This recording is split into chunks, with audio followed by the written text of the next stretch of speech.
above you and around you, they're senior priority water right users, and you turn into a junior water right holder because you're post-1999. Can you do it? Yeah. Should you do it? Yeah. If this water compact, we're going to be rushing to file our claims if the compact is approved. There'll be a rush to the State House to do it, and then we'll be too late. We'll all be competing with each other.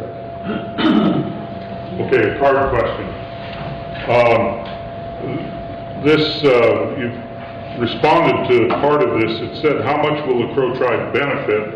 I think you outlined the provisions of at least the money part that comes in. Why is it necessary to commit to the compact now? That's the question. Well, yeah, Willis says go for it. I disagree with the fact that it's necessary to go for it now. I think it needs to be renegotiated. Why were we given the right to non-consumptive in-stream flow? Why can't we build a fishery on the Bighorn River that we can use to improve the fishing there and create, for that matter, why weren't we given a right to absolute fishing licenses? Why wasn't the Crow tribe given 25 fishing licenses per year? Without question. It's coming off our mountain. It's crossing our reservation. Why weren't we given a right to create that particular industry, the fishing tour guide industry? So there's parts of this I haven't ever discussed with you. And Sarge Oldhorn brings up the issue of subordination of priorities. There's some ticklish issues here that are strictly legal that we haven't even discussed yet. But I'm trying to hit the high points with you, and why do we need to do it now? No, we need to do it right. Now is not an issue. Do you want to add? I just wanted to give you a perspective of water as a commodity. In my experience in working with subdivisions, for example, developers are paying, this was 5 years ago, paying between $250 and $700 per acre foot.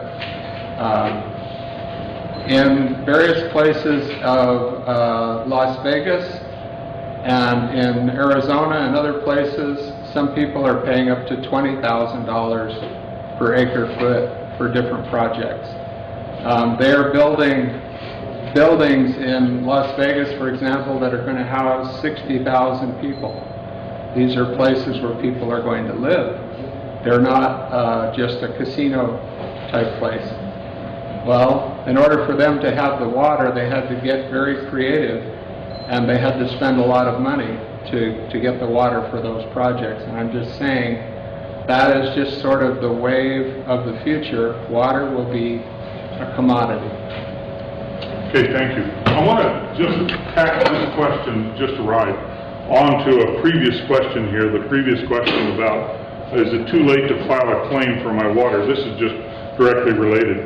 Would it be advisable to file a claim even if the water compact is not approved?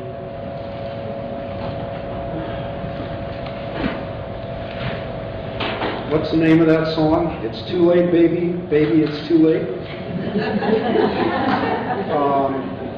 Yes. Should you file your claim? Yeah. Should you file it like one of the folks that's present today back in the 1970s? You should have. Should I have done it? I should have. But as I said, I was surfing the big waves, and I didn't think about my water right here. I was an absentee landowner. And there are a lot of us. There are Crow tribal members that are absentee landowners. And those absentee landowners, which may be some of our sons and daughters and aunts and uncles, are going to lose their water right as of 1999. 1999 means you're starting new if you didn't file a claim before then. You have to file a claim, file it as quickly as you can. Should you file it now? Well, that 1999 issue is probably not going to be changed no matter how many times the compact is approved or disapproved or renegotiated. That's probably a hard and fast date. I'm not sure there's much room renegotiate that issue, but there might be.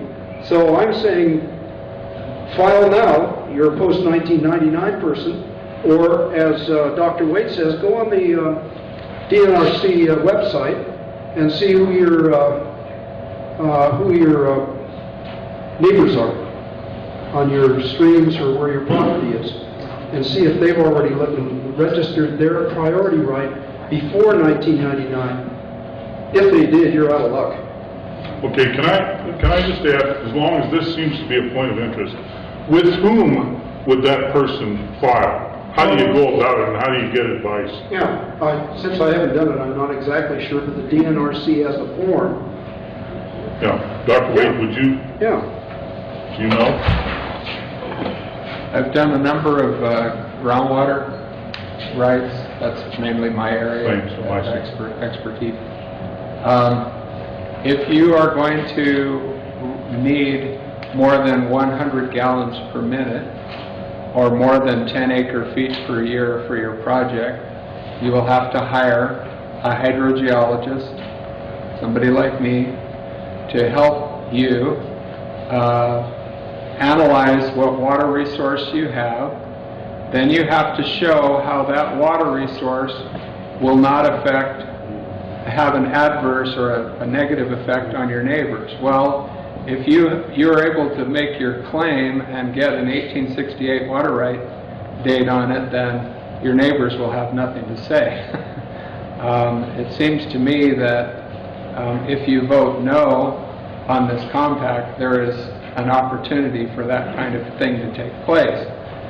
If you try and hurry and get it done now, I don't think there would be time. Well, I know there wouldn't be time. Okay, thank you.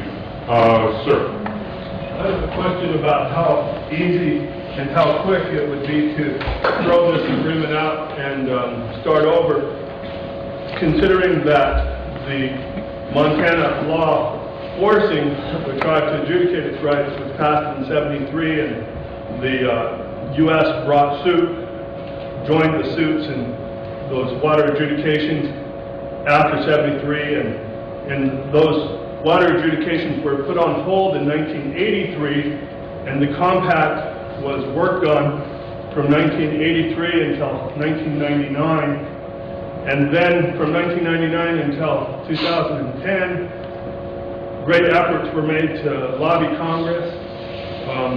It took just when the stars lined up all just right in order to get our congressional delegation to support the compact, and not only that, but to appropriate $400 and something million to enact the contract. If it took all that time and all that effort and tens of thousands of dollars, I'm sure, probably more than that,